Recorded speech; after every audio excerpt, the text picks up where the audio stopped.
Parfait. Bon. Pour une 5e journée consécutive, Pauline Marois a poursuivi sa tournée de la circonscription. Que de s'y retrouver, ce n'est que du bonheur. Faisant un clin d'œil à la campagne promotionnelle de Charlevoix, Pauline Marois a procédé lundi à une annonce à saveur touristique. Québec renouvelle l'entente de partenariat régional. Il est impératif de renforcer le pouvoir attractif de notre belle région. D'ici 2015, près de 2 millions de dollars seront investis pour soutenir la croissance de l'industrie. Ce qui est nouveau, les festivals et événements pourront en bénéficier.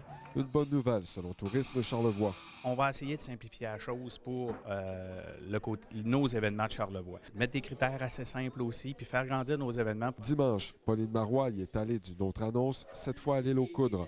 Elle a confirmé une aide financière frôlant les 100 000 $, ce qui permettra la rénovation et la mise aux normes de la patinoire extérieure. La question du dossier des hôpitaux a poursuivi à nouveau la première ministre.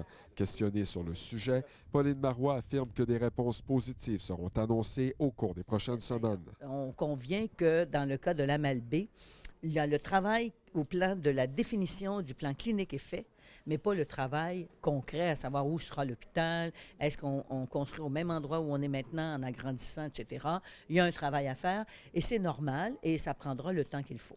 La mairesse de l'Amalbaie reste sur ses gardes. Je pense que la population, là, quand on dit qu'il fallait qu'elle soit vigilante, c'est pas fini la vigilance. On n'a pas d'assurance, loin de là. Pauline Marois rappelle que l'hôpital de Baie-Saint-Paul sera construit en premier. Patrick Harvey, à l'Amalbaie.